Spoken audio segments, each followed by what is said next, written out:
Om Ajnanatimirandasya Jnananjana Shalakaya Chakshurunmilitam Dhena Tasmai Shri Gurave Namah. Om Namo Bhagavate Vasudevaya. Om Namo Bhagavate Vasudevaya.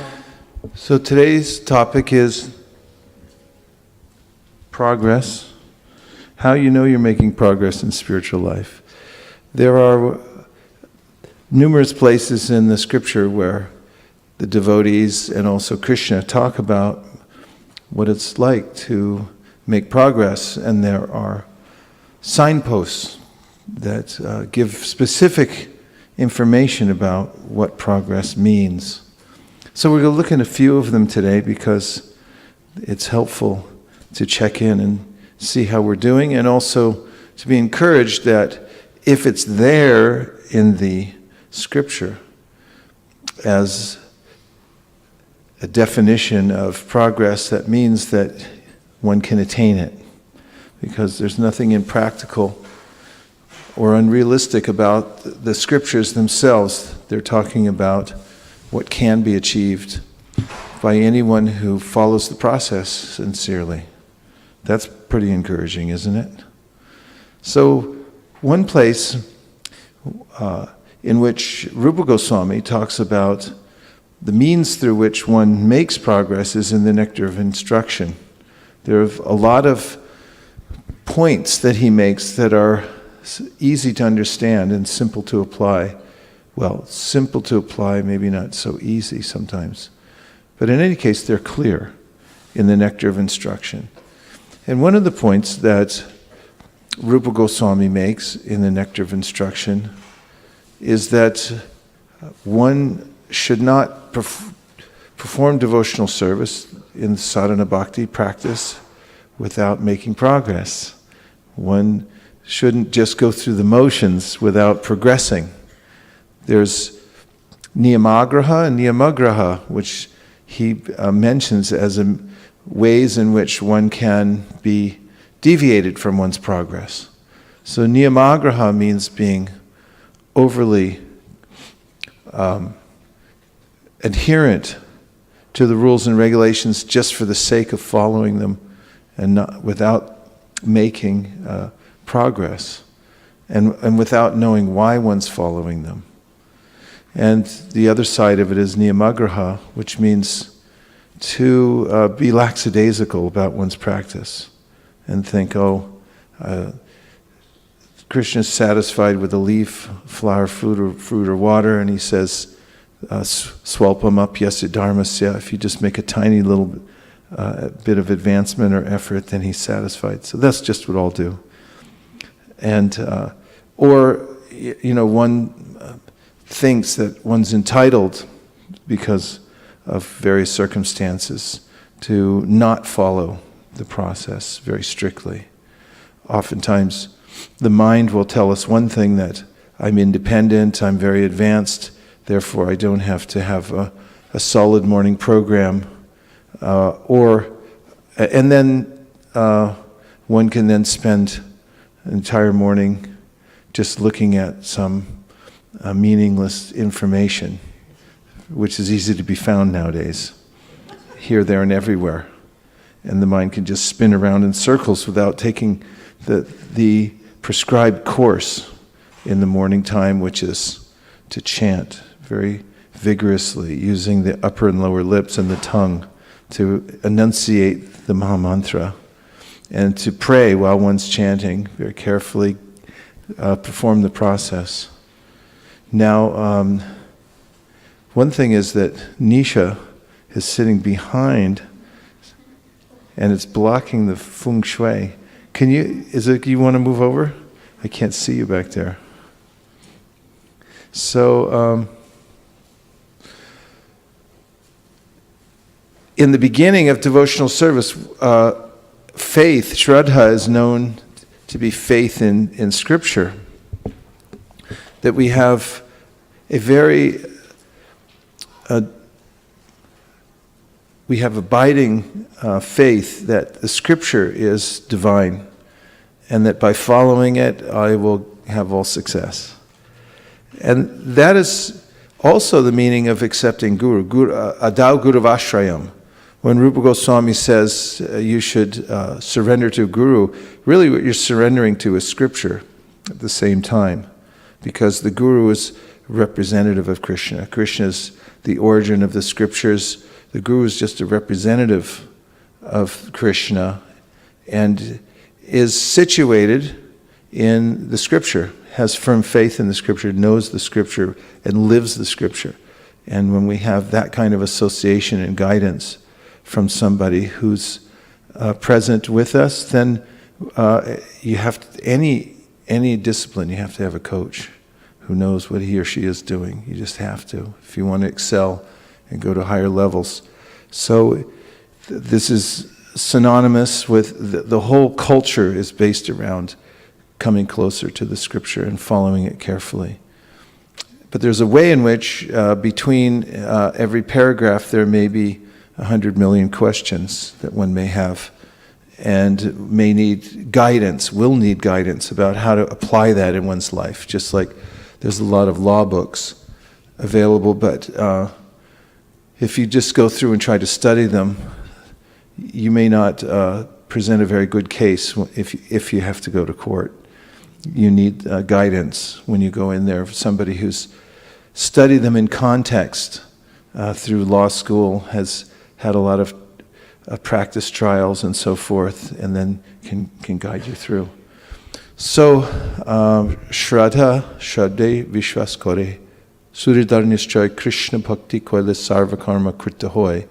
This firm faith in the Scripture and in the spiritual master and in the acharyas, and then making one's life adherent to these basic principles of the Scripture and the direction of the Guru, who is like an attorney who helps one understand which parts are more important than others, how to apply it in one's life, and so forth. Shruti Smriti Puranadi Pantratriki Vidimbina Aikantiki Harer Bhaktir Upatayaiva Kalpate.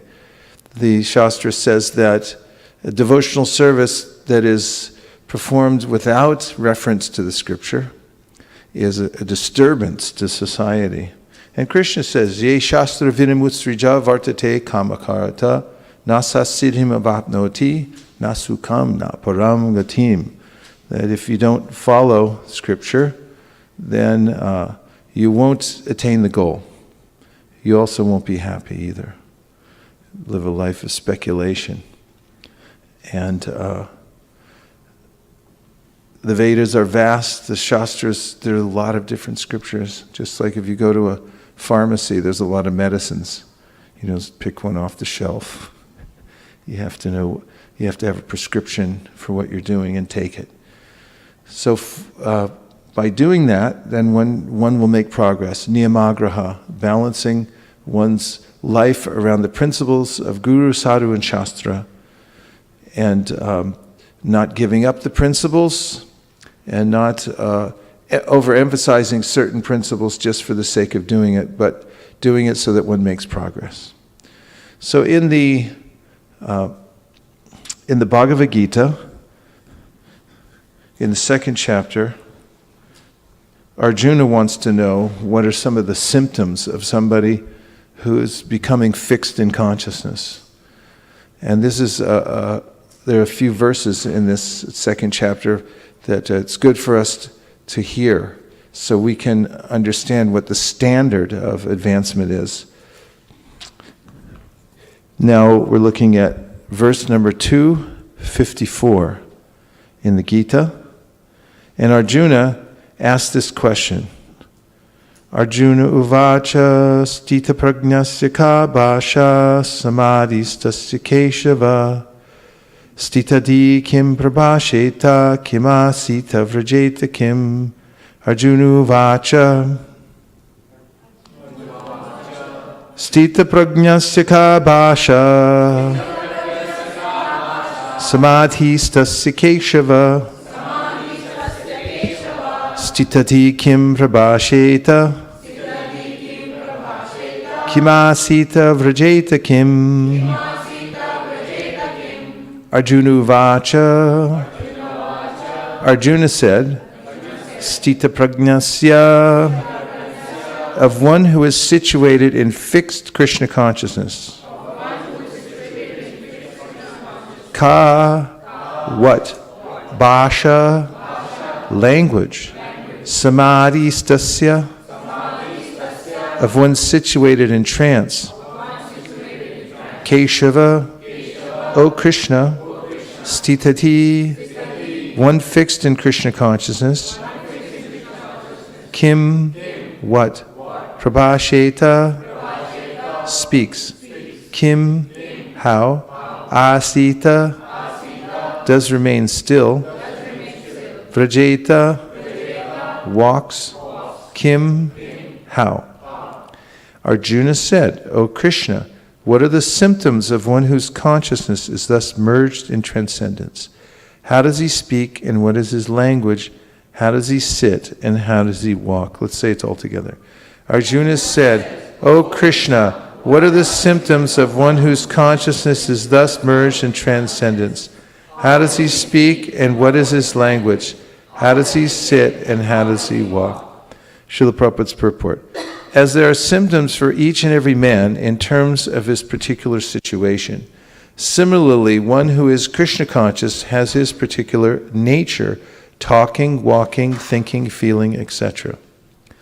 As a rich man has his symptoms by which he is known as a rich man, as a diseased man has his symptoms by which he is known as diseased, or as a learned man has his symptoms, so a man in transcendental consciousness or Krishna has specific symptoms in various dealings. One can know his specific symptoms from the Bhagavad Gita. Most important is how the man in Krishna consciousness speaks. For speech is the most important quality of any man. It is said that a fool is undiscovered as long as he does not speak. And certainly a well-dressed fool cannot be identified until he speaks. But as soon as he speaks, he reveals himself at once. The immediate symptom of a Krishna-conscious man is that he speaks only of Krishna and of matters relating to him. Other symptoms then automatically follow, as stated below. There's a story about a Muslim mullah who was giving talks every day on the Quran. And in his audience, particularly there was a woman who every day would begin crying. Tears were gliding down her face. And the mullah was thinking, my speech has become so deep and spiritually enlivening that this person is now experiencing these high emotions from my talks. So after a few days of talks, and the mullah was interacting with the audience, he happened to be introduced to this woman, and he said, I very much appreciated your presence here, and I noticed that you became emotional while I was speaking. In fact, I saw that you were crying tears of joy and ecstasy that came to you from hearing my talks. And she said, yes, I was crying. It was not exactly like that. She said, actually, in my family, for many years, we had a pet goat. And that goat has also a long beard, just like your beard. This is an older mullah, and his beard had turned gray. And she said, when you're speaking, I see your beard moving. And then I think of our pet goat. And I miss him so much, and therefore I cry. And then he could understand that he had been mistaken about this person. He saw symptoms that she was crying, and she thought, it advanced. But actually, it was something else. And therefore, Prabhupada mentions here that a fool is not discovered until he or she speaks, and that it is the most important quality through which one can judge a person's consciousness, because the sound vibration carries consciousness. For a pure devotee, the sound vibration, or I should say, from the mouth of a pure devotee, the Srimad Bhagavatam says the sound vibration is rarefied. In fact, poetically, Pritamara says that sound interacts, it touches Krishna's lotus feet, and it dislodges particles, saffron particles from Krishna's lotus feet. And then when the audience hears it, it's the mixture of the sound vibration plus the saffron mercy particles from Krishna. And therefore, there's a change of heart from that kind of speech. On the other hand, Sanatana Goswami says that one should be very careful. Sarpochishto yata payaha. That's when somebody is, for instance, a Mayavadi who believes that actually will perform all this sadhana, but the ultimate sadhya goal is that I will become Krishna. That actually, by practicing, there are groups that teach this actually nowadays. They do similar kinds of sadhana, you'll see, chanting and what looks to be like some kinds of devotional service practice that we do. But if you talk to them, they'll tell you that, yes, my goal, next time that Lord Ram or Lord Krishna incarnates, then I'll become Ram or I'll become Krishna. They actually say these things, that I'll become God. And this kind of, the vibration of those people, their intention is different. And therefore, when they chant Hare Krishna, the effect is different. It doesn't change the heart. It actually becomes contaminating, just as Sanatan says, Sarpochishto yatapayaha. Just as when milk, which is a very nice substance, is touched by the lips of a serpent. Have you ever seen that? A little snake comes out, drinks out of a bowl of milk. I haven't seen it, but the image always amuses me. A little snake drinking milk.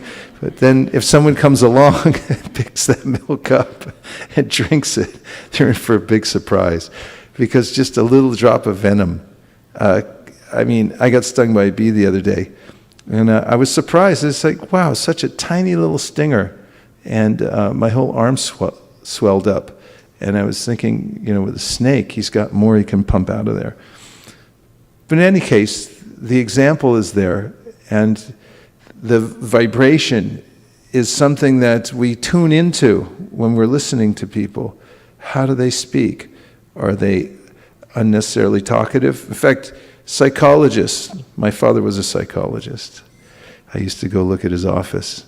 He'd sit with patients and just listen to them for a long time because he was trained to be able to assess how they were situated psychologically, but he'd listen a lot. He used to listen to me a lot too. But he could tell just by listening over a long period of time, and then he could assess, how is this person situated? Where's their mind? What's their psychology? And so forth. And then he would, in his way, as he was trained to do, he would try to help them. So the vibration that we put out is something we could be really aware of. And as I've said maybe 1 million times in various classes, I've quoted from a gem of a citation that I found in the commentary to an 11th canto verse. Evam vrata sva priyanama kirtya jatara rago jita chuta uchar hasatyito rautiti rauti gayati unmadavan rititi lokabhayaha, which is a famous verse that says that when one takes a vow to chant Hare Krishna, then gradually one becomes attracted to the name of God. We have these 3 names, Hare Krishna and Rama, and nobody knows how much nectar is in them. Just as there's if you examine this universe, you'll notice that it's hard to tell where it ends. It's in fact, although it's said to be finite, it's for us practically it's infinite.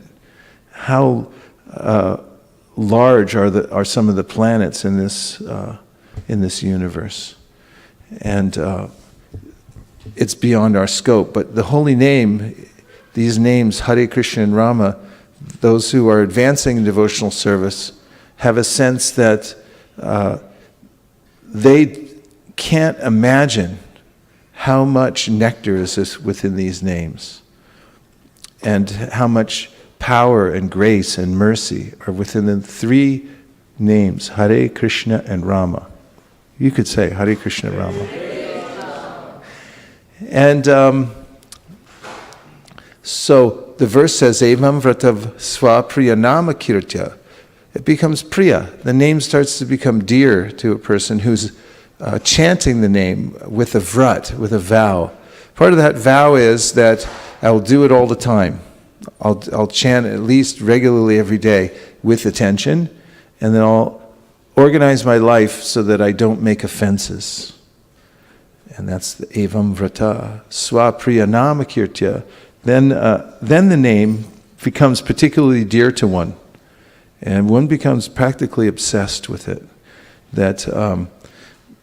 And one feels that one's connecting with Krishna through chanting the name. In fact, Bhaktivinoda Thakur says, Krishna bolbe jabe pulaka habe jorbe anki politai. Said if you chant these names, Krishna bolbe jabe pulaka habe, your hairs will stand on end, tears will come to your eyes, you'll feel shivering in your body. And I read the other day, we were on the East Coast this last weekend.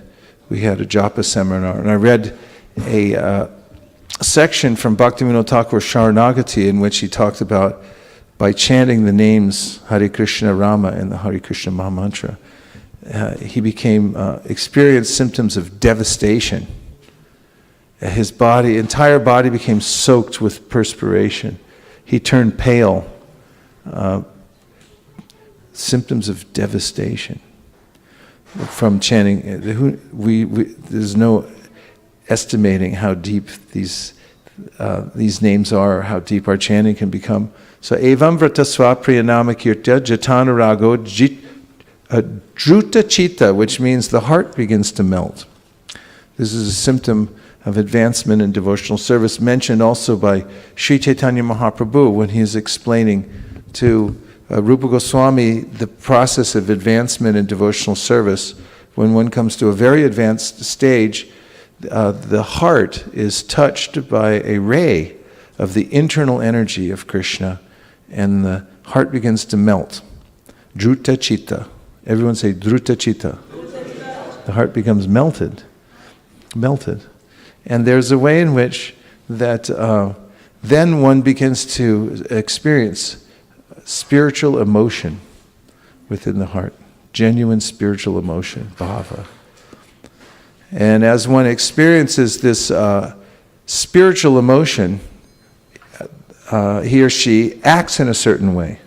It's observable in those whose hearts are melting and in love for Krishna, with various kinds of emotions within the heart for Krishna.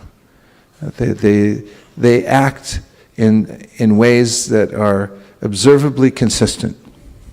So, evam vrata swa priyanama kirtya jatan rago druta chitta uchar hasatyato rauditi gayati, which means the person may become demonstratively emotional to the outside world, sometimes laughing for apparently no reason, and sometimes crying, sometimes rolling on the ground, and so forth. Hasatato roti unmadavam nrityati lokabhayaha, singing, dancing, and lokabhayaha doesn't care about the outside world anymore. It's not thinking. In fact, what other people think. In fact, it's mentioned that a very advanced person doesn't know whether he's wearing clothes or not, because he's oblivious to the outside world. In the purport to that verse, I found a commentary that says, it's by Madhvacharya, who comments on this verse. It's so nice to have these commentaries, to hear what the great acharyas say. And he says that there are many different symptoms that advanced devotees may show. He said, but some devotees are very reserved and they don't show them, even though they're very advanced, even though their hearts are melting. But he said, there's always two symptoms, and one of them is steadiness. Steadiness in devotional service. And this is a symptom of advancement that one can observe, how steady one is in performing one's service. Extremely advanced people are completely steady. We observed the life of Prabhupada. He was steady in all circumstances, even after long flights, as a very practical example, during which it's easy to get thrown off. Your biological clock goes haywire, because if you fly from Australia back to California, it's a really long flight. In Australia, the water goes around the opposite way, you know. Did you know that? Everything's opposite in Australia because it's down under. It's below the equator. We're on the upper side. So water spins a different direction in the sink and everywhere else. That's kind of weird, right? I mean, think about what your body goes through, and flying all that distance, that's a little unnatural. Ayurveda said you shouldn't travel faster than you can go on a bullock cart. And I think now we have, hey, you get this car over here, it's got 400 horsepower, just what you need to stay sane in life. 400 horses. Okay, let's go. I got to go to 7-Eleven. I need 400 horses to get there. But to speak of jet engines, these jets can go 800, 900 miles an hour, and once you get there, you can be a little discombobulated. But Prabhupada was never discombobulated. He would simply get out and steadily do his work. And his mood never changed. He was always fixed on that pole star of service to his spiritual master. This is described in the Bhagavad Gita when somebody is advanced, they're steady. Krishna says, Vyavasayatmika buddhir eke hakuranandana.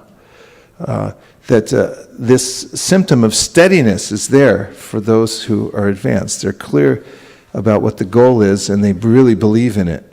They deeply believe in the Shastras, because they've examined all other forms of evidence and come to the conclusion that the only reliable axiomatic evidence that will bring me to the perfect stage of life and beyond the anomalies of the material world is in the scripture. Therefore, those advanced people stick to that.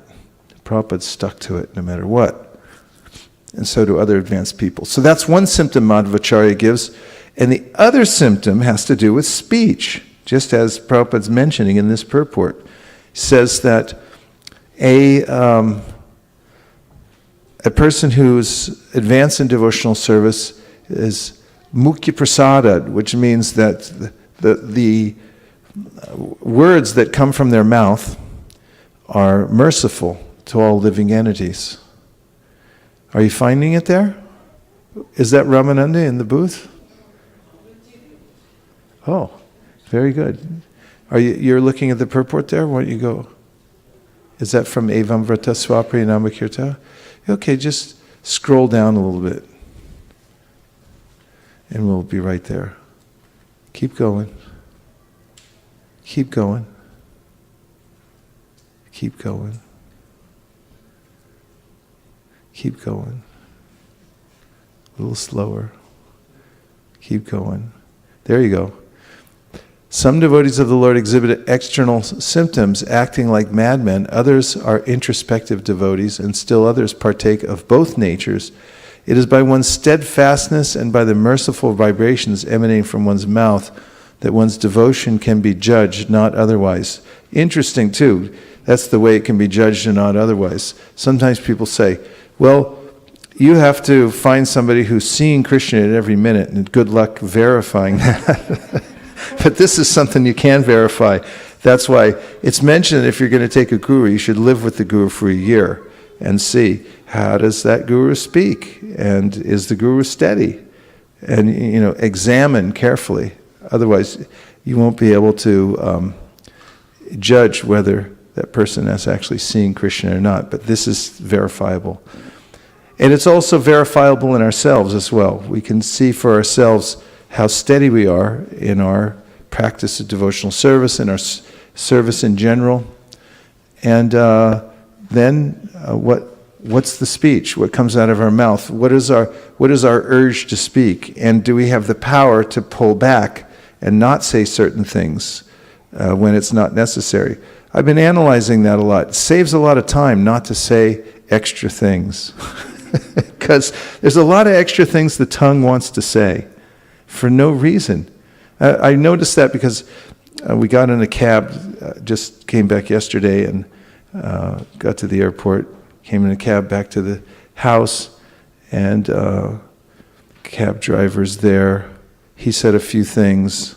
I was kind of quiet, didn't feel like talking, but then I felt like, well, maybe I should say something just to be friendly or something like that, which isn't not a bad idea. But at the same time, it's like, oh, what's the use? I'm going to see him for like a few minutes here. And the things that were coming up to say, I kind of analyzed them because I was sort of in a lucid state, having just gotten off a flight. And I just thought, I just won't say them. And it saved me a lot of time. And then I thought, now I can do something else. But there are so many instances, especially in social circumstances, where the tongue just goes. And if you analyze what one is saying and why one's saying it and why people are saying what they're saying, and there are volumes written about this. And there's no lack of information out there, even in the secular world, about the effects of one's speech. And mostly people talk about themselves. This is something I've analyzed. Mostly I talk about myself too. Like if I sit down and I'm talking to somebody and I analyze the urge to speak, I'll notice that I want to bring the conversation back to myself. They're talking about their Aunt Lucy somewhere in Alabama. It's like, oh, I have an aunt also, but she lives in Alaska. It's like, who cares? She's talking about somebody else. Why do I have to bring my aunt up all of a sudden? Because I'm self-centered, and this is the ego talking. That's the speech all the time. But Mukhya Prasada, it's different. There's a change of heart and the language that comes out. And I'm not advocating that one become antisocial or completely dry. But I am interested in the fact that the acharyas all point to this speech, and it's something that we can look at really carefully. What am I saying? Why am I saying it? And why say it at all? If it doesn't bring me to a better effect, be better to be a little bit reserved in speech, and so forth. And so there's a lot that one can analyze about oneself given this verse. Now there are a few other things that Arjuna asked. He says, Kim prabhasheta, how does he speak? Kim asita, does he remain still? How can he remain still? And can you actually remain still? Because interestingly, there's a way in which the mind reverberates even when we stop speaking. And Prabhupada describes how in one lifetime after another in the material world, I gather impressions, and they're wound up in the subtle body, which is, as Prabhupada uses the word, like a spool.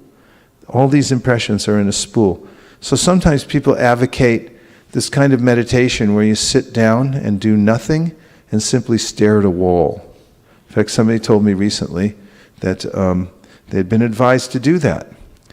And we talked about it a little bit, and I had said that when you sit down and stare at a wall and try to be completely silent, because that was the exercise, you'll notice that the mind is not exactly silent. There's a lot of chatter going on in there. And Then I said there is a kind of sound vibration that actually cancels that out. And I thought of the example of the Bose noise-canceling headset. I don't know what the technology is, but I'm going to look into it because I think it's an interesting metaphor. That there's a kind of technology that when you put on the headset and there's external noise, it does the opposite. It does something, it's like some opposite energy. It's like cancel, whatever it was, cancel. So you're not getting that extra noise. And the mantras that we chant, like Hare Krishna, Krishna Krishna, Hare Hare, Hare Rama, Rama Rama, Hare Hare. It's like that Bose. It cancels the other noises. And one rises above them.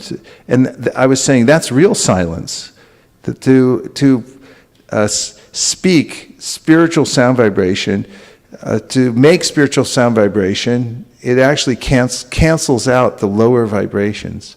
And in that case, if one's mind is reverberating with the spiritual sound, then one can actually sit still, because it's a lot of those impressions from the lower modes of material nature that make me stand up and want to move around for no reason at all, just like a monkey.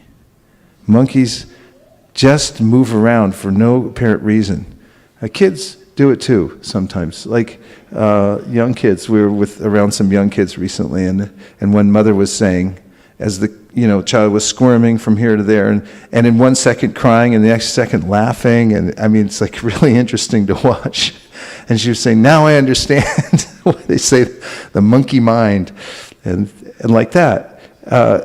Is your mind squirmy? Do you sit down and the mind squirms here and there and everything and think, let's do this, let's do something else?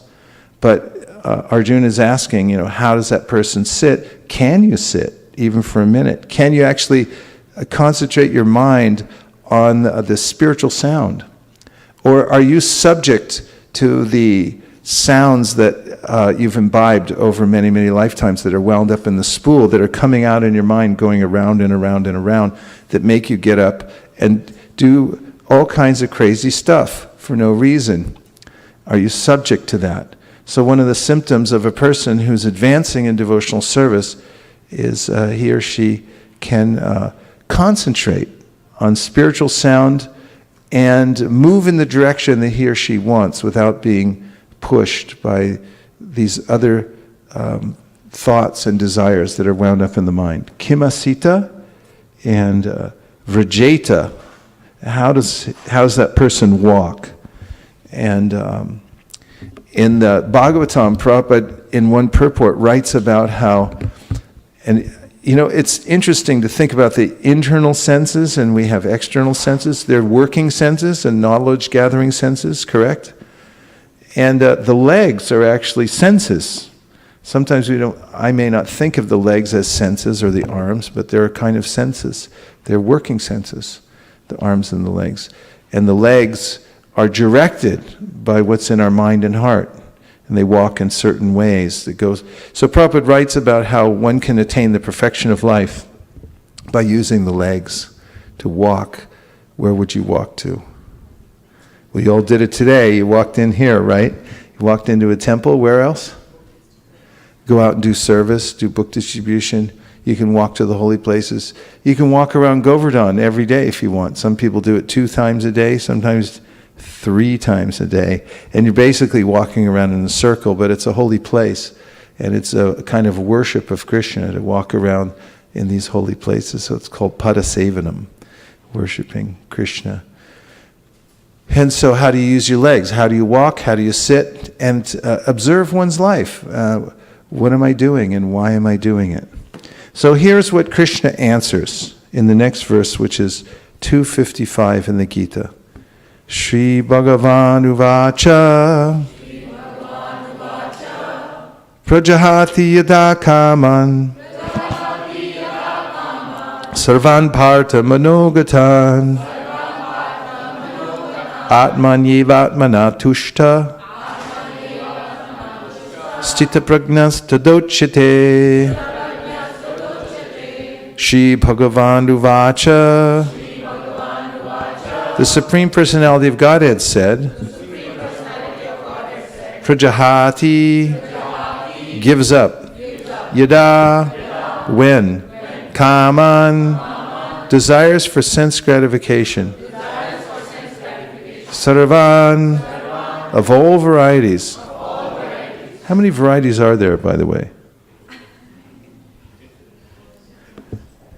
How many varieties of sense gratification are there, would you say? Could you give an estimate? Huh? 24? How did you come upon that? You read it in Bhagavad Gita? Can you say more about it? They are like different senses, like touching, sense, smelling, ear, eyes, nose, and like food, so desire. Sankhya, counting all the internal senses and their sense objects, the senses, and then they have their objects, and then you count the soul and the Mahatattva, and you get 24. And there's a way in which you can analyze all the different elements and see. Yeah, that's interesting. Then there's another way in which there's these various kinds of tastes that one has, and they can be combined, and there's combinations and permutations. So you can start churning out, like, you know, how they come up with 31 flavors. Do you know about Baskin-Robbins? It was a big thing because back in the old days, there used to be only 2 flavors, maybe 3 maximum, of ice cream. Chocolate, strawberry, and now, it's more like this: chocolate, vanilla, and maybe strawberry. Those are the 3. But Baskin-Robbins created a revolution. They came out with 31 flavors. And everyone's mind was astonished. It was a true adbhuta, wonderment, astonishment to go and look at, especially for kids, like 31 flavors of ice cream, you're kidding me. And just looking at them again and again, that one's, you know, mocha, that one's, I mean, there's so many different flavors. And the modes of material nature, Prabhupada talks about 3 times 3 is 9, 9 times 9 is 81, and you start combining and permutating these different kinds of modes of nature, and you get different colors, like in a color palette.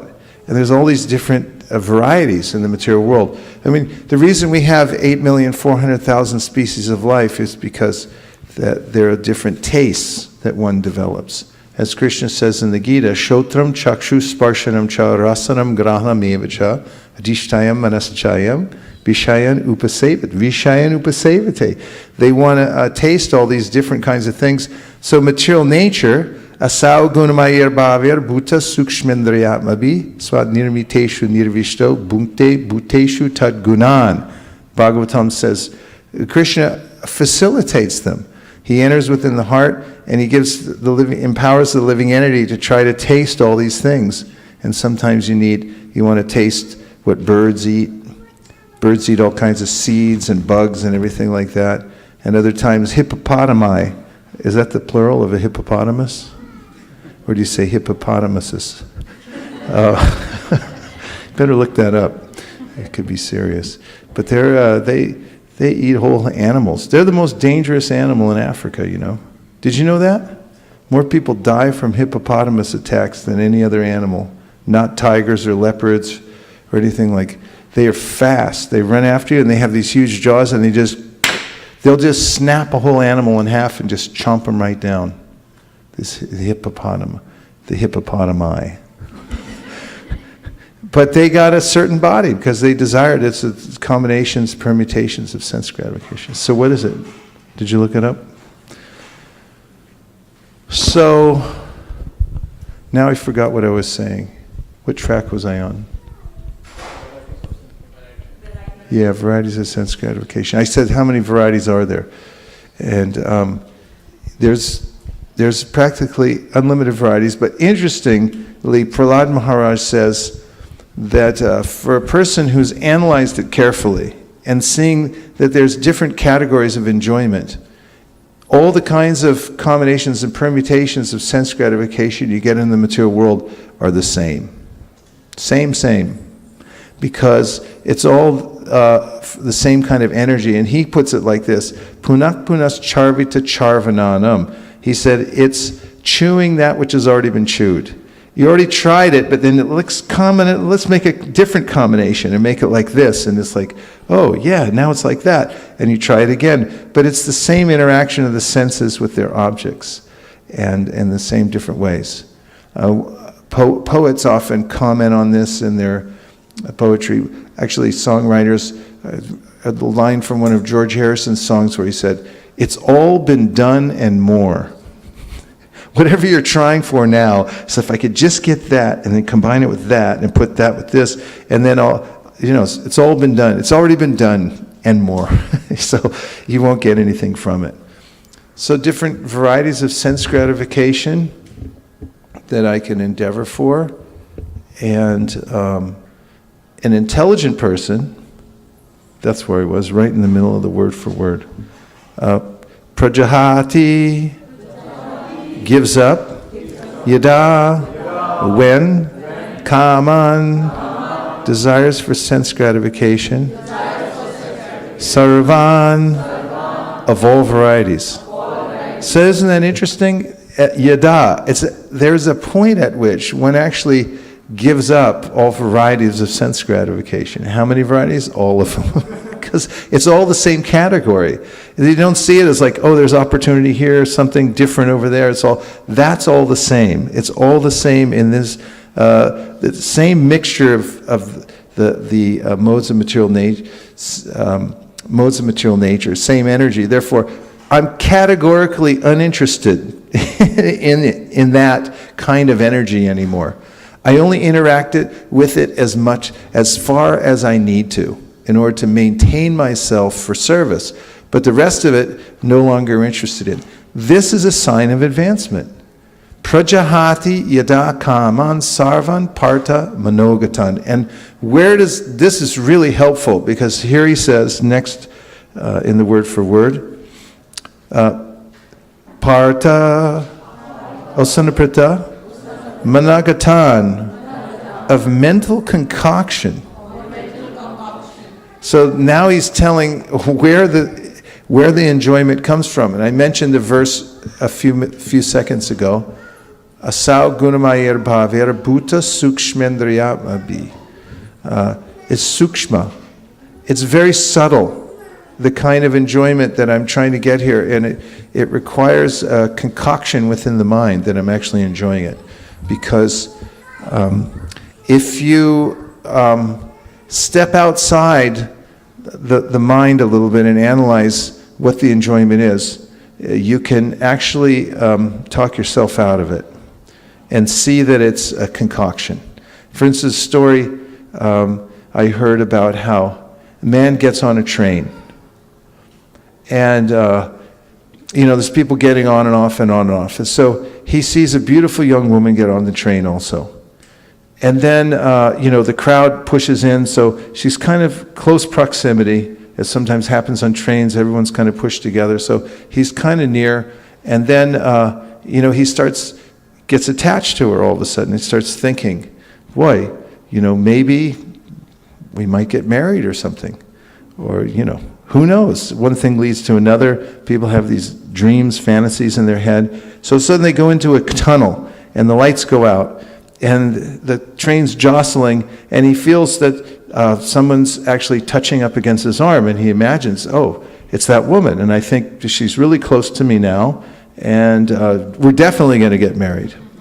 And when we do, we're going to be so happy. I'm going to get a house, and I'll take care of her. We're going to have all these kids, and then we're going to have, my family's going to be so happy. Wait till they meet her, and all this fantasies going through his head, and he becomes so elated. And then, boom, they burst out of the tunnel into the light, and he looks, and there's an old decrepit man, like, bumping into him, ah! And he jumps.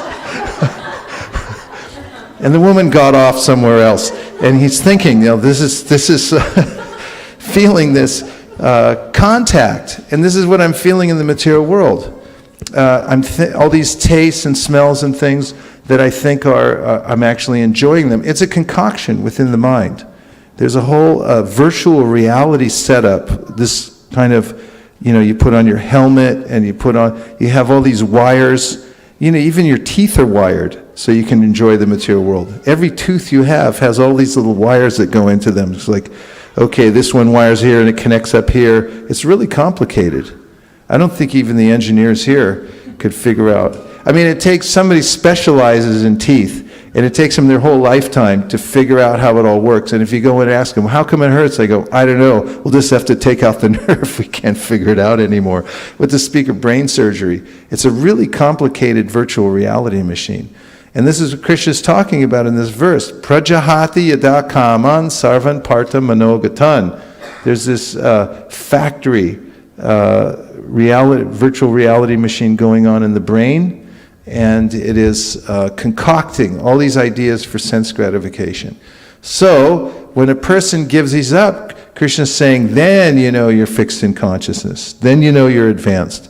So he goes on, Atmani, in the pure state of the soul. Eva, certainly. Atmana, by the purified mind. Tushtaha, satisfied. Stita prajna, transcendently situated. Tada, at that time. Uchite, is said. I love it when Krishna says, it is said. It's like, you're the source of everything, It's like you said it. But basically, he refers to scripture and sadhu shastra and guru, it's like, yeah, the Upanishads say this or that. So here, the Supreme Personality of Godhead said, O Partha, when a man gives up all varieties of desire for sense gratification, which arise from mental concoction, and when his mind, thus purified, finds satisfaction in the self alone, then he is said to be in pure transcendental consciousness. Can we hear what the word concoction means? I'll read this. Let's read it together. The Supreme Personality of Godhead said, O Partha, when a man gives up all varieties of desire for sense gratification, which arise from mental concoction, and when his mind, thus purified, finds satisfaction in the self alone, then he is said to be in pure transcendental consciousness. And the word concoction, knowing what it means exactly, might help us when we're analyzing how our own minds are concocting various ideas for sense gratification. Concoct, to make a food or drink by mixing different things together. Number 2, to invent or develop a plan or a story, especially in order to trick or deceive someone. You're only fooling yourself. And the origin? The origin is, it comes from Latin concoctus, part participle of concore, to cook together. To cook together. Yeah, sometimes people are, how'd you cook up that idea? It's just an invention. And the plural of hippopotamus is hippotami. Hippopotami? Yeah, hippopotami, because Good it comes to know. from Latin. Yeah. like octopus and octopi. Okay, octopus, octopi, hippopotamus, hippopotami. Do you have that? What is your name? What's her name? Huh? Anadi? Ananya? Do you know what the plural of hippopotamus is? Just in case you get it on a spelling bee. The plural for hippopotamus is hippopotami. Say hippopotami. Go ahead, try it. You know what a hippopotamus is? It's a big, huge animal. So if there's more than one hippopotamus, you have to say what? Come on. Hippopotami. Hippopotami. Very good. Okay. Purport. The Bhagavatam affirms that any person who is fully in Krishna consciousness or devotional service of the Lord has all the good qualities of the great sages, whereas a person who is not so transcendently situated has no good qualifications because he is sure to be taking refuge of his own mental concoctions. Consequently, it is rightly said herein that one has to give up all kinds of sense desire manufactured by mental concoction. Artificially, such sense desires cannot be stopped, but if one is engaged in Krishna consciousness, then automatically sense desires subside without extraneous efforts. Therefore, one has to engage himself in Krishna consciousness without hesitation, for this devotional service will instantly help one onto the platform of transcendental consciousness. The highly developed soul always remains satisfied in himself by realizing himself as the eternal servitor of the Supreme Lord. I'll read that last sentence again because it's something that's within reach. In other words, our problems are from identifying ourselves as something that we're not. When I turn away from Krishna, I turn away from myself. And when I turn away from myself, Krishna makes an arrangement so that I can live in an illusory world in which I'm the master of everything and I'm in the center. And all that's required is to readjust one's perspective, and that is, I'm not the center, I'm a servant. It's very, very satisfying to the self because it's real, and the other is fake. It's a concoction. Therefore, Prabhupada writes, the highly developed soul always remains satisfied in himself by realizing himself as an eternal servitor of the Supreme Lord. How profound every sentence is in these purports that we have. That the highly developed soul, you can become a highly developed soul by associating with highly developed souls and then doing what they do, following their process. That's how you become highly developed. And you can tell when somebody's not highly developed. How can you tell, Kameshwari, when somebody's not highly developed? What are 2 ways you can tell immediately? By the association they have. But that's interesting, yeah.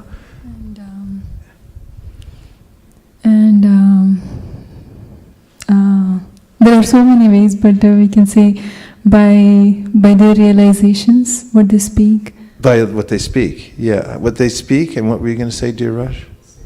What they speak, yeah. Okay.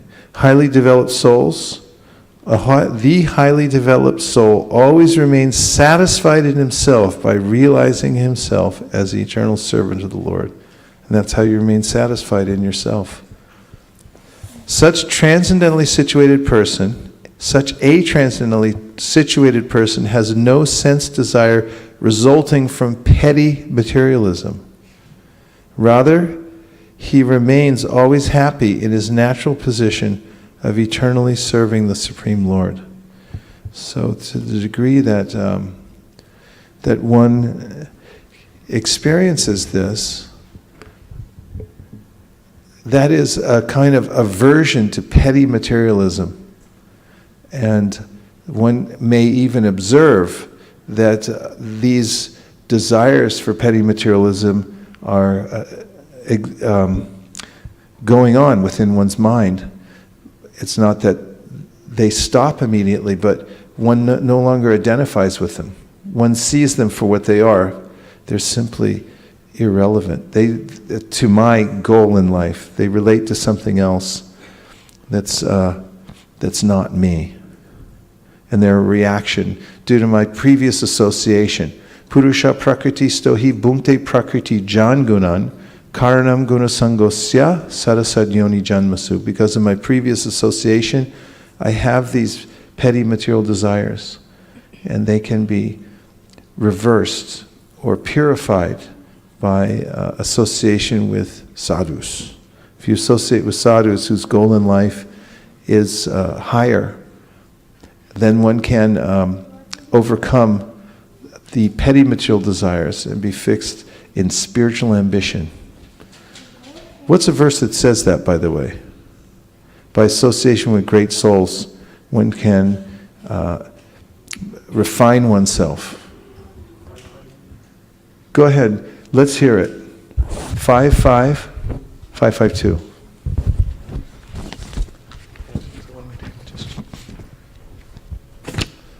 Before we put it up, who's not you, but tell us who's speaking in 552, please. Who's speaking in the 5th canto, 5th chapter? Their name means the best of all human beings. What? Prahlad Maharaj? Narada Muni? Rishabdev. Nope. Yes, Rishabhadeva. Rishabhadeva speaking this verse. This is a section for those of you who are on track to become great pundits, should memorize this section because these verses are very important. Go ahead, Mukharavind. Means Mahat Sevam Dwaram Ahur Vimukte Stamo Dwaram Yositam Sangi Sangam Mahantaste Samachitta Prashanta Vimanyava Suhrida Sadhavoye. I'll show you something very interesting about this verse that you won't see in a lot of places, and it's in the word for word. Let's go through word for word, and you'll see something very interesting here. Mahat Sevam, service to the spiritually advanced persons called Mahatmas. Dwaram, the way. Ahu, they say. Vimuktehe, of liberation. Tamat Dwaram, the way to the dungeon of a dark hellish condition of life. Yoshitam, of women. Sangi, of associates. Sangam, association. Mahantaha, highly advanced in spiritual understanding. Te, they. Samachitaha, persons who see everyone in a spiritual identity. Prashantaha, very peaceful. Situated in Brahman or Bhagavan. Here it is. Vimanyaha, excuse me, Vimanyavaha, without anger. Parenthetical now. This is Prabhupada put this in here. One must distribute Krishna consciousness to persons who are hostile without becoming angry at them. Please repeat.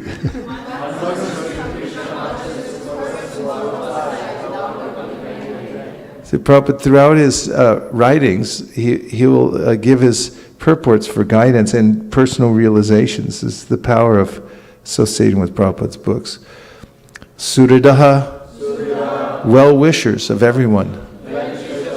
Sadhavaha, qualified devotees, without abominable behavior. Yea, they who. Altogether. One can attain the path of liberation from material bondage only by rendering service to highly advanced spiritual personalities. These personalities are impersonalists and devotees.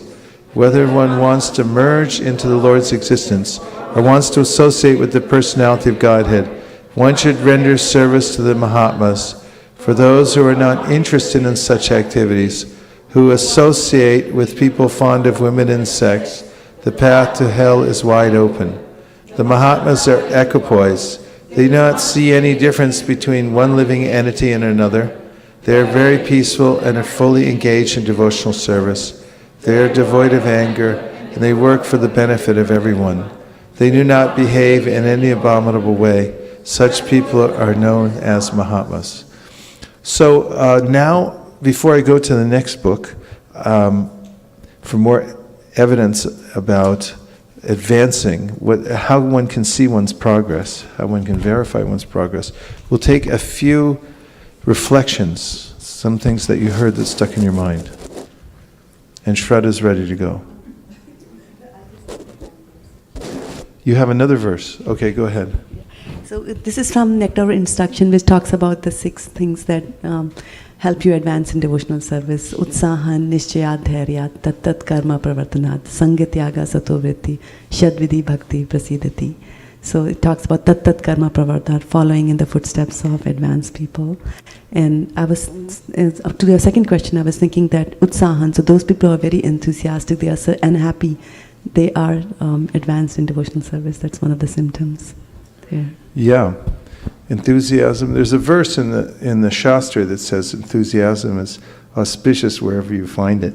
But the word itself, enthusiasm, comes from entheos, means the God within. So what else? Reflections, things that you heard so far that stuck in your mind. Yes. Aditya. Maharaj, I like the point you brought about in Srimad Bhagavatam 11 to 40 and the purport. The verse which was quoted in the purport from by Sripad Madhvacharya from the Varaha Puran. So it is by one's steadfastness and by merciful vibrations emanating from one's mouth that one's devotion can be judged and not otherwise. And not otherwise. Good one. What else? I like that point that the fool cannot be discovered until you hear the person speak. And about that mullah story which you said, I was thinking that appearance is really deceptive. You have to hear, just you can't judge by the appearance. Sankirtan, sometimes your mind says this person's maybe homeless or just completely crazy, and then you meet them and you realize this person's actually very advanced. Just see with Jad Bharat and Maharaj Rahugana. Rahugana thought this person's a loser, he's dispendable, just pick him up, tell him to help carry the palanquin. And then he abused him verbally and physically also. He was making him carry the palanquin even though he was a great devotee.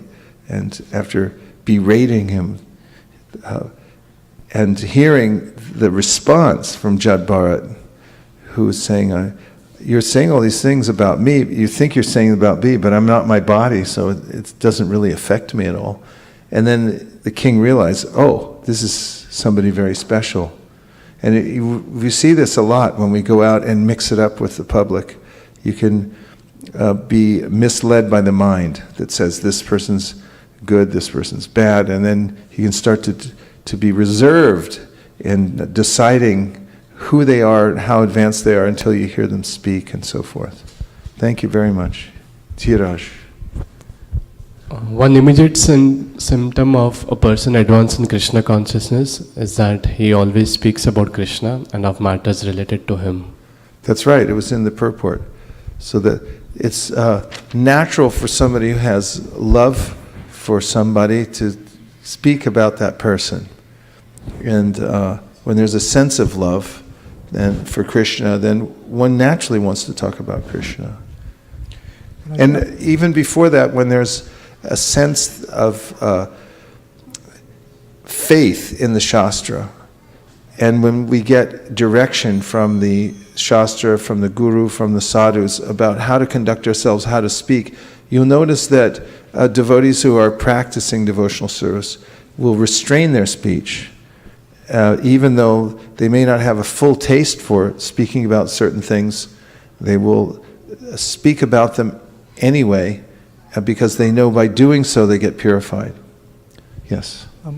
Maharaj, in the starting you mentioned how they have faith in the scriptures, and that the first one is like Ada Guru Ashrayam, like they take the shelter of a spiritual master, and that is again following the Shastra, and because they are following the Shastra, they are taking the shelter. So that is like one of the symptoms that... Yeah, thank you. Malini?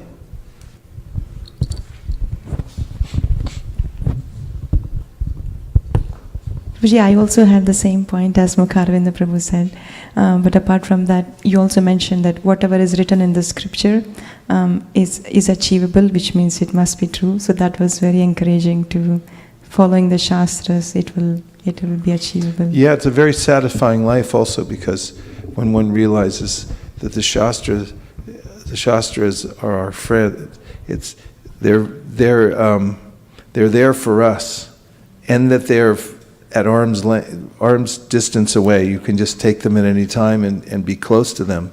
This is really an opulent lifestyle when one realizes that the Shastras are completely true, that they are actually benevolently manifested to guide us and so forth.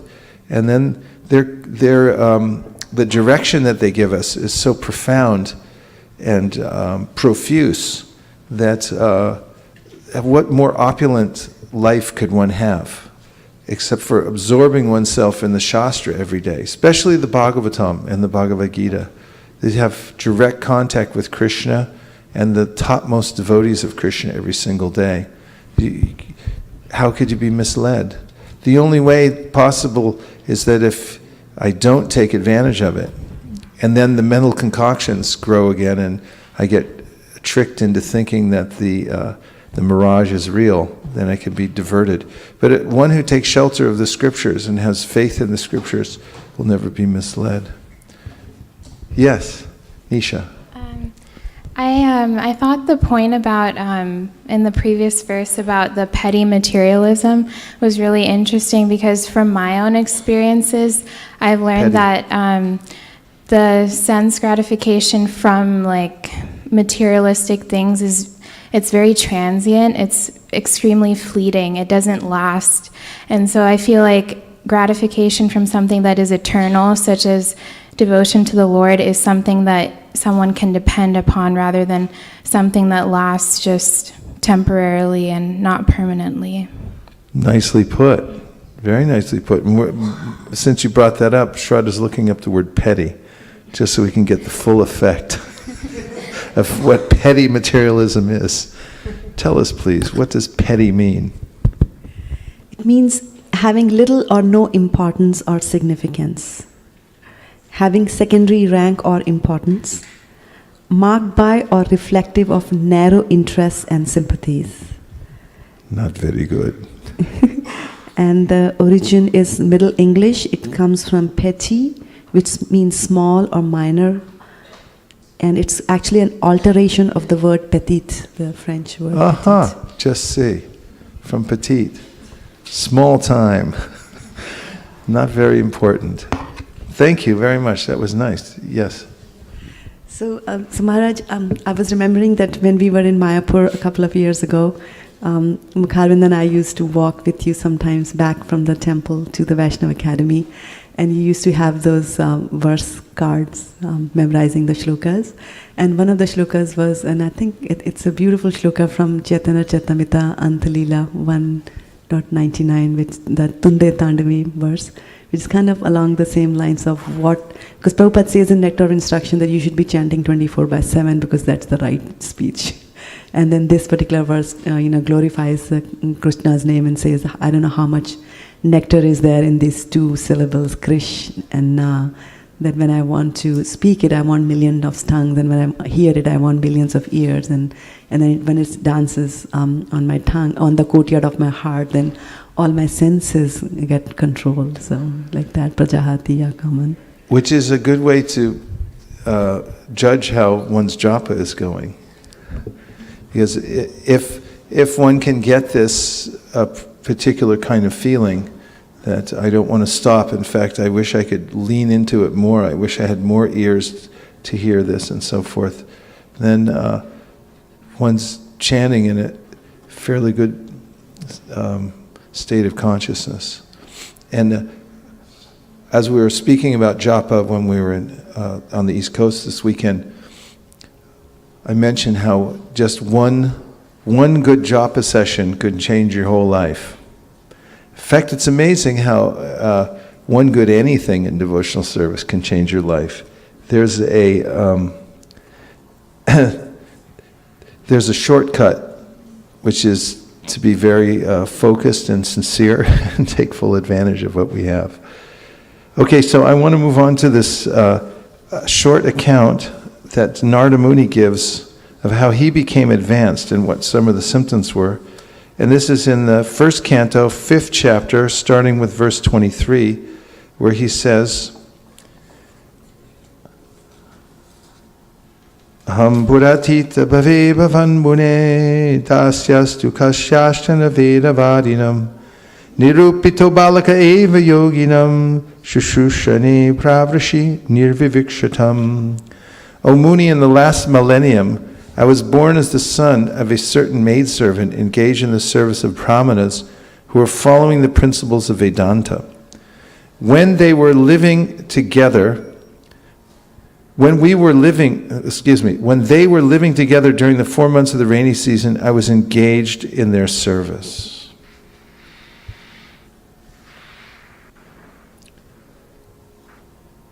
And this is the beginning of the story of Narada Muni and how he became advanced in devotional service. This purport is particularly profound, so I'm going to read the whole purport, if I may have your permission. Okay. Purport. The wonder of an atmosphere surcharged with devotional service to the Lord is briefly described herein by Sri Narada Muni. He was the son of the most insignificant parentage. He was not properly educated. Still, because his complete energy was engaged in the service of the Lord, he became an immortal sage. Such is the powerful action of devotional service. The living entities are the marginal energy of the Lord, and therefore they are meant for being properly utilized in the transcendental loving service of the Lord. When this is not done, one's situation is called Maya. What's it called? Maya. Therefore, the illusion of Maya is at once dissipated as soon as one's full energy is converted to the service of the Lord instead of in sense enjoyment. From the personal example of Sri Narada Muni in his previous birth, it is clear that the service of the Lord begins with the service of the Lord's bona fide servants. The Lord says that the service of his servants is greater than his personal service. Service of the devotee is more valuable than the service of the Lord.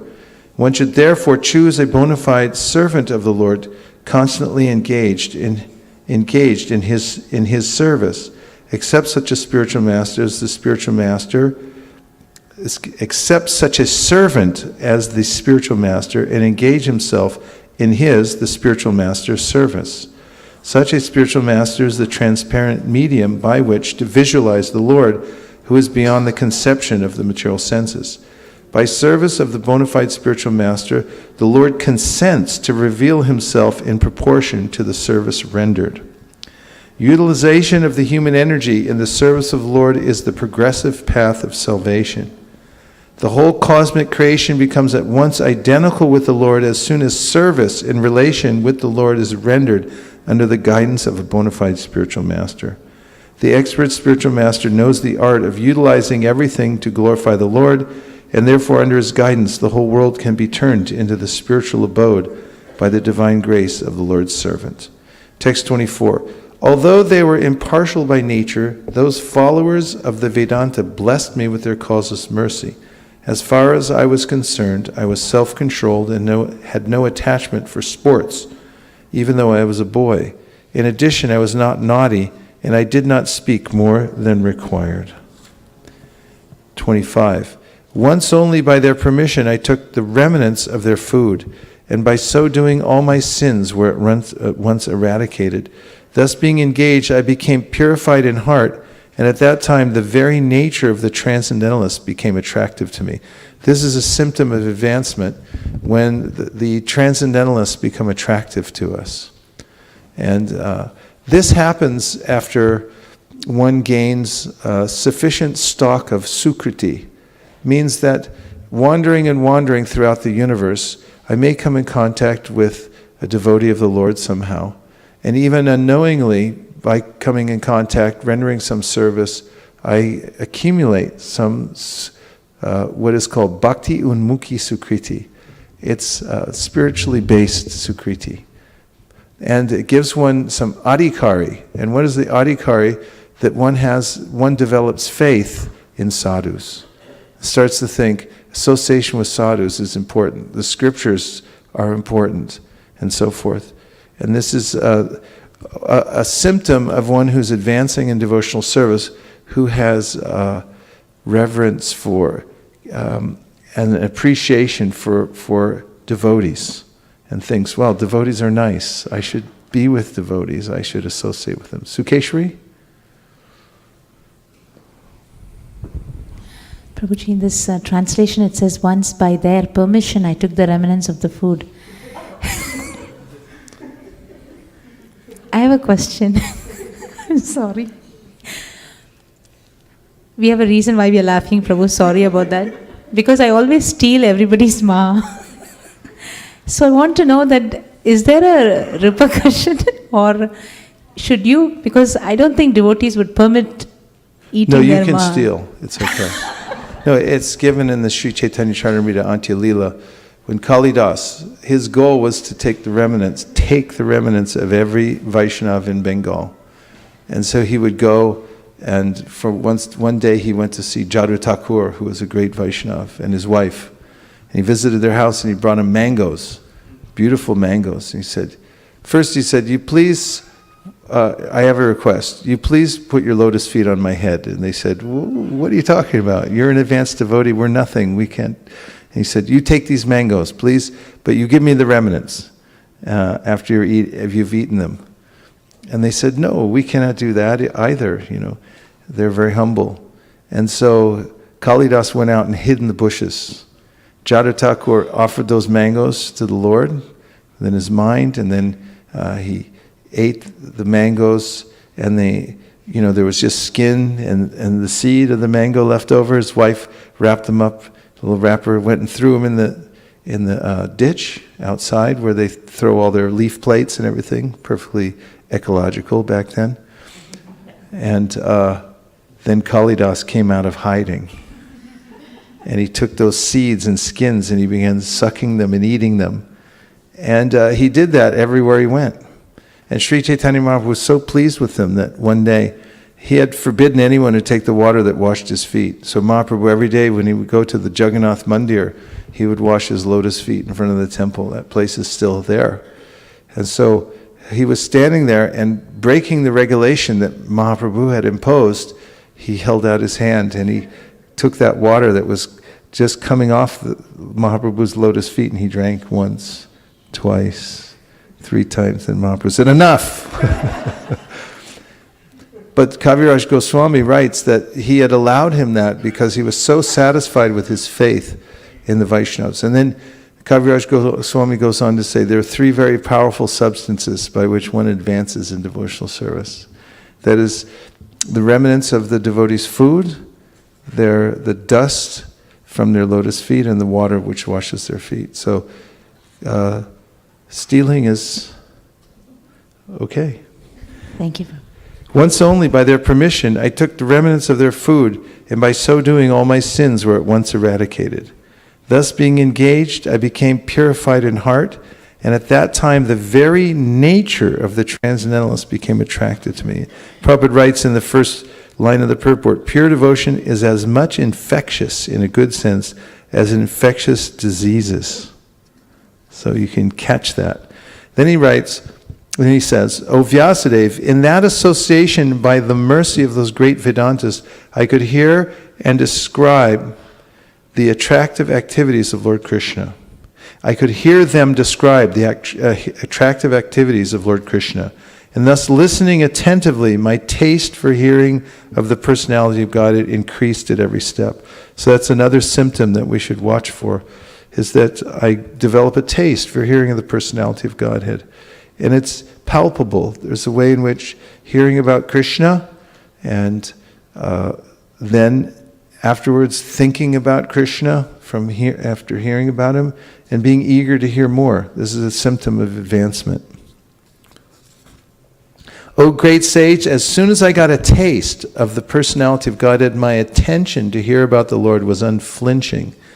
And as my taste developed, I could realize that it was only in my ignorance that I had accepted gross and subtle coverings, for both the Lord and I are transcendental. So this is another symptom, which is unflinching attention. When the topics of the Lord are being discussed, the mind is not wandering, but is completely fixed. And in another purport, in this same canto, Prabhupada writes that there's as if in rapture. One should hear with rapt attention. The word rapt comes from the word rapture. That one should be so fixed on hearing that one's mind can't be deviated in any direction. So, last verse, 28. Thus during 2 seasons, the rainy season and autumn, I had the opportunity to hear these great-souled sages constantly chant the unadulterated glories of the Lord Hari. As the flow of my devotional service began, the coverings of the modes of passion and ignorance vanished. And so in the Bhagavatam, of course, we know there's a progression from this hearing and associating, described tada rajas tamo bhava kama lobhadayaschaye cheta iter anavidam stitam sattve prasidati. Tada means at that time, when one's had sufficient association and hearing from the advanced devotees, hearing the Srimad Bhagavatam, tada rajas tamo bhava kama lobhadayaschaye cheta iter anavidam, means that the lower modes of material nature, which make me act in crazy ways, are diminished. I feel that they're subsiding from this powerful influence of the association of devotees. And that can be observed by one who is advancing in devotional service. Where there were lusty desires before, they're replaced, or they're diminished to such a point that they don't have the same influences they did before. So these things are to be observed as one's advancing in devotional service. Then, in the Srimad Bhagavatam, Canto 3, Chapter 29, which is entitled Explanation of Devotional Service, we have several verses that describe devotional service in the various modes of material nature, and the ultimate verse I'm going to read describes devotional service when it becomes transcendental, beyond the modes of nature.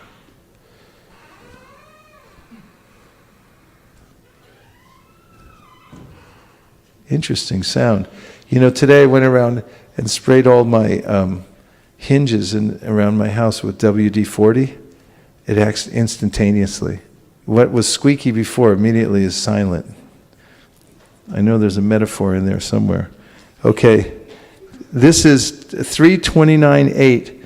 Devotional service executed by a person who is envious, proud, violent, and angry, and who is a separatist, is considered to be in the mode of darkness. 9.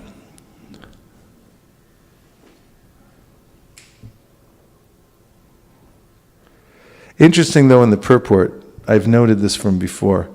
In the last paragraph of that verse, which is number 8, Prabhupada writes, Srila Vishwanath Chakravarti Thakur advises that a Vaishnava who is not of good character should be avoided. A Vaishnava is one who has taken the Supreme Personality of Godhead as the ultimate goal of life.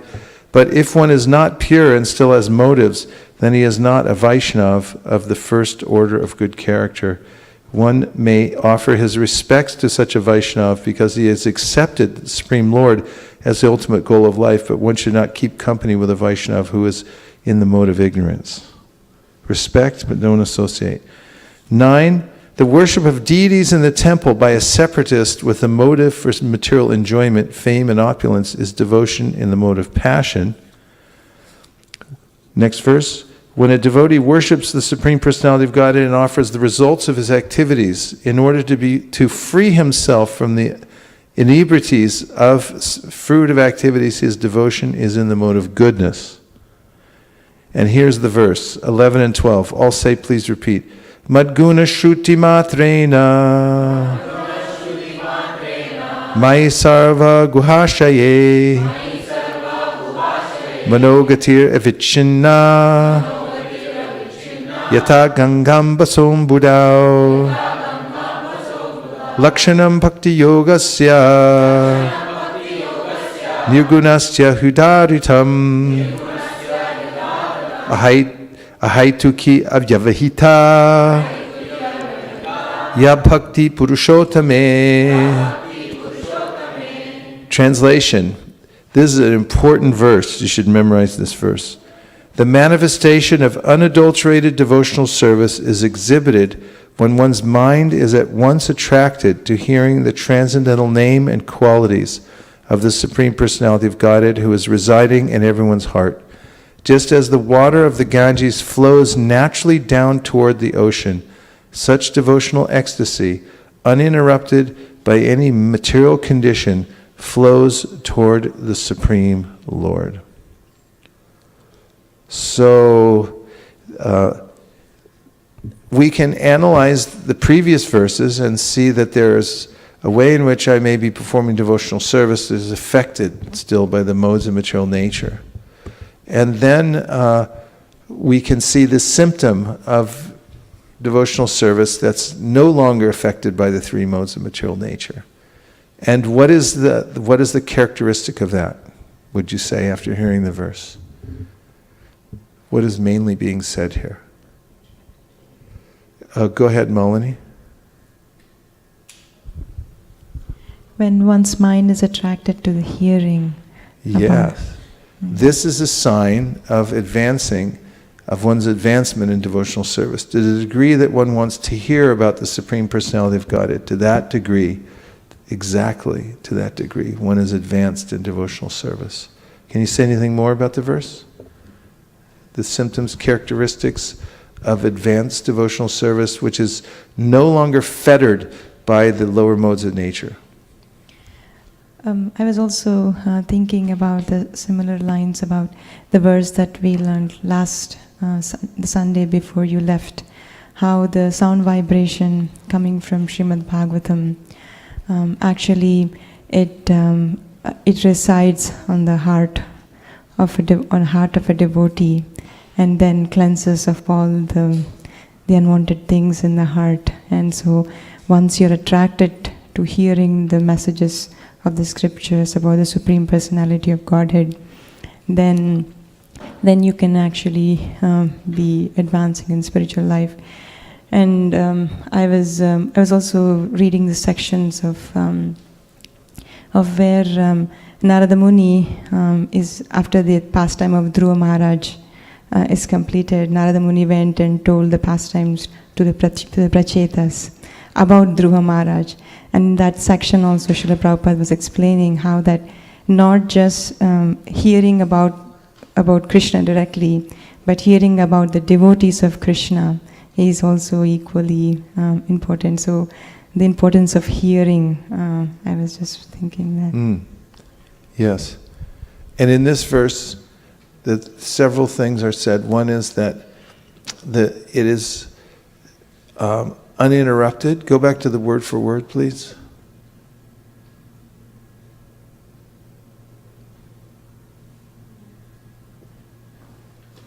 No, word for word in the same verse we were just looking at, 11 and 12. There you go.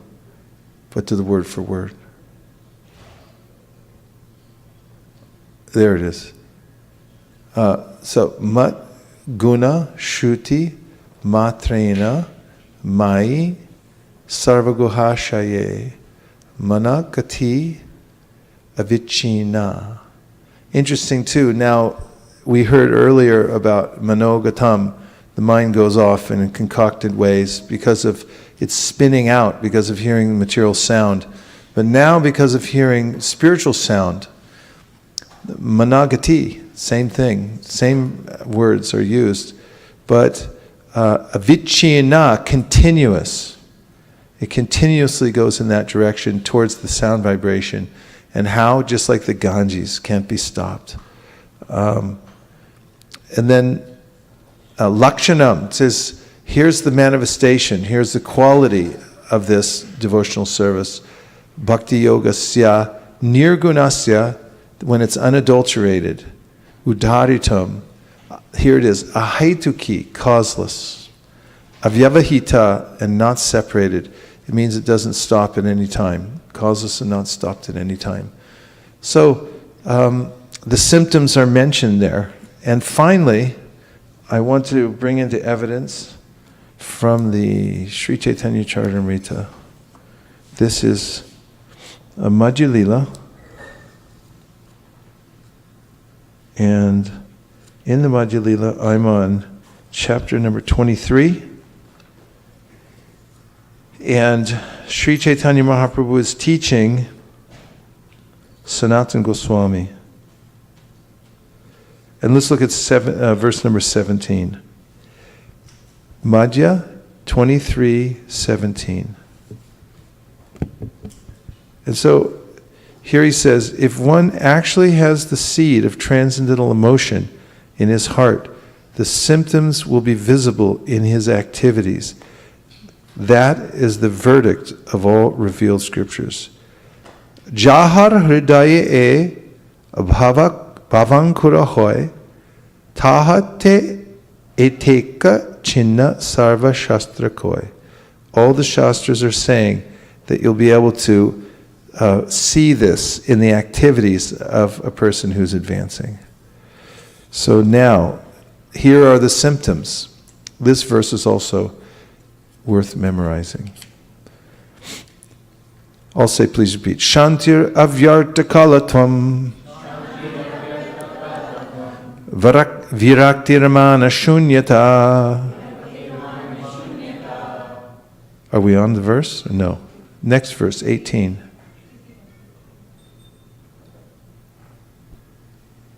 There it is. Shantir avyartakalatvam viraktirmana shunyata ashabhanda samutkanta namagane sadaruchi asaktistad gunakyane pritistad vasatistale Ityadayo bhava sur Jata bhavan kurejane. Translation is, when the seed of ecstatic emotion for Krishna fructifies, the following 9 symptoms manifest in one's behavior. How many? 9. Forgiveness, concern that time should not be wasted, detachment, absence of false prestige, hope, eagerness, a taste for chanting the holy name of the Lord, attachment to descriptions of the transcendental qualities of the Lord, and affection for those places where the Lord resides. That is, a temple or a holy place like Vrindavan. These are called anubhava, subordinate signs of ecstatic emotion. They are visible in a person in whose heart the seed of love of God has begun to fructify. These are from the Bhakti Rasamrita Sindhu. Now, just to give them a little explanation, Mahaprabhu goes on and he quotes from various shastras to give evidence for each one of these. But since we're almost out of time, I'll read a little bit more. If love for Krishna in a seedling form has fructified in one's heart, one is not agitated by material things. O Brahmanas, who's speaking this? Parikshit Maharaj. He's the example given here. O Brahmanas, just accept me as a completely surrendered soul, and let Mother Ganges, the representative of the Lord, also accept me in that way, for I have already taken the lotus feet of the Lord into my heart. Let the snake bird or whatever magical thing the Brahmana created bite me at once. I only desire that you all continue singing the deeds of Lord Krishna. And this is an example of shantir, of forgiveness. In other words, there's been a turn in his destiny. Nothing can ruin your day like getting a call that you just were cursed to die in 7 days. But he didn't mind. He accepted it. Shantir is forgiving. He says he didn't blame destiny. He didn't blame the person who cursed him or anything like that. His heart was in a very soft state and accepting that this is the Lord speaking to me. Destiny is the language of the Lord in our ears. Telling us this is what's coming up next. Next one, not a moment should be lost. Every moment should be utilized for Krishna or connected to him. With their words, they offer prayers to the Lord. With their minds, they always remember the Lord. With their bodies, they offer obeisances to the Lord. This is text 23. With their bodies, they offer obeisances to the Lord. Despite all these activities, they are still not satisfied. This is the nature of pure devotees. Shedding tears from their eyes, they dedicate their whole lives to the Lord's service. So this is called avyarta kalatvam, which means that there's a sense of not wasting even a second outside of the Lord's service. So a person who has this bhava is constantly engaged. No break, no like, oh, I got to go to a movie now. This is too much Krishna consciousness for me. No, so it's like completely attached. Shraddha? I was also saying no talking to the taxi drivers. Yeah, well, that may be, I try to like modify that a little bit because it may be a little extreme, but not that we become antisocial. We may have a reason to talk to the taxi driver to give him a book or something like that. But really, there's a sense of urgency that every second matters, and kind of a gratitude that Krishna has given me an opportunity to actually engage in his service. Hunger, deep hunger. In the material field, people are interested in material enjoyment, mystic power, and sense gratification, but these things do not appeal to a devotee at all. King Bharat was very eager to attain the association of the Supreme Personality of Godhead Krishna, who is called Uttama Shloka, because poems and prayers are offered to him for his favor. In his youth, King Bharata gave up his attractive wife and children, as well as his beloved friends and opulent kingdom, just as one gives up stool after passing it.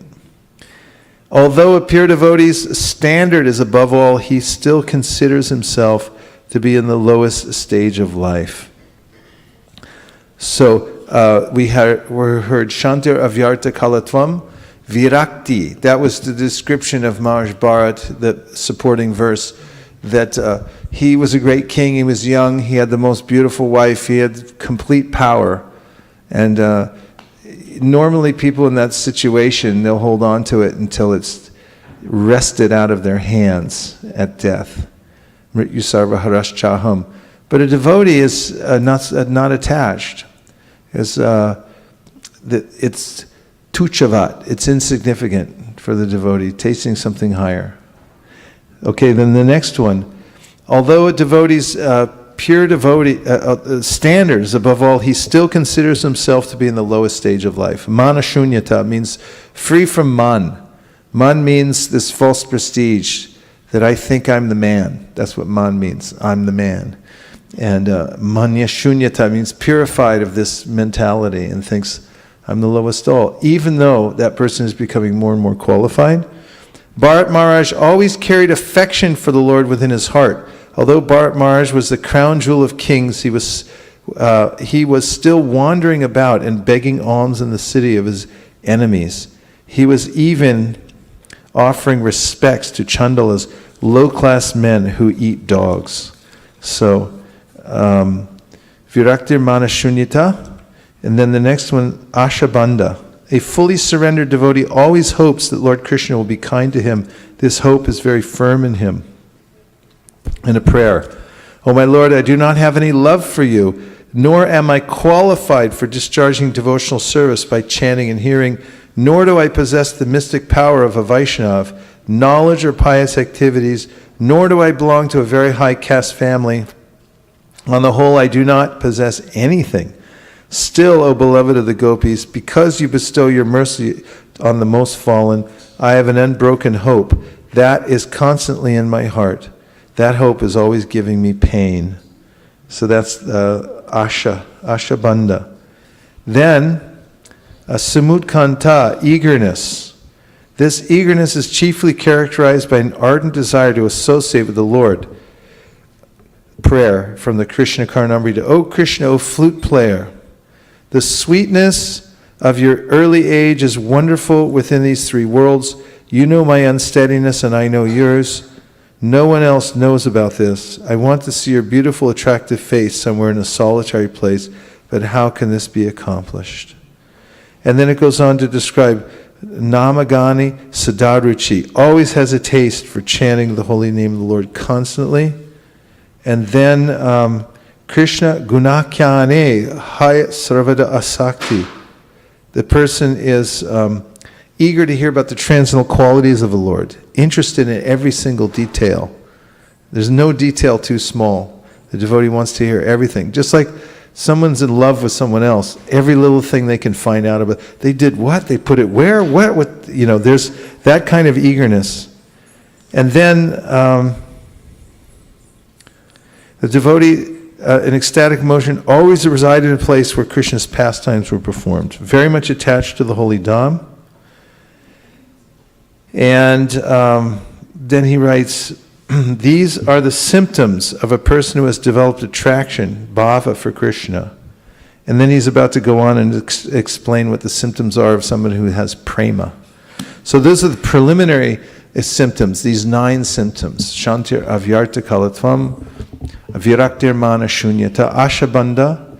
So each one is verifiable. Each one is something that one can either look forward to or notice in others, or as one is developing for oneself.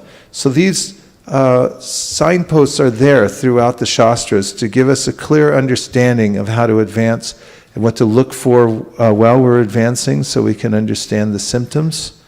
And we should take advantage of that. And we should also pray for it very deeply, that Krishna, please empower me to come to these advanced stages of devotional service by your mercy. Let me chant with full eagerness. Let me have this hope. Let me have this sense of not wanting to waste even 1 second in your service, and so forth. And altogether attainable by the process of chanting the Hare Krishna Mahamantra and the association of devotees under the protection of Sri Chaitanya Mahaprabhu, who is Sri Sri Radha Krishna combined, and in the mood of Srimati Radharani, who is the best of all devotees, and whose appearance day we'll be celebrating on Friday. There's this audoria, giving it out to everyone as much as possible, so that all the people in Kali Yuga can go back home, back to Godhead in this lifetime, and attain not just any kind of devotion, but Vraj Bhakti, the highest kind of spontaneous love for Krishna, the Supreme Personality of Godhead. Go Premanande, Hari Hari Bo! Nachari Armarman, Nachari Armarman, Nachari Armarman, Nachari Armarman, hey! Nachari Armarman, Nachari Armarman, Nachari Armarman, Nachari Armarman.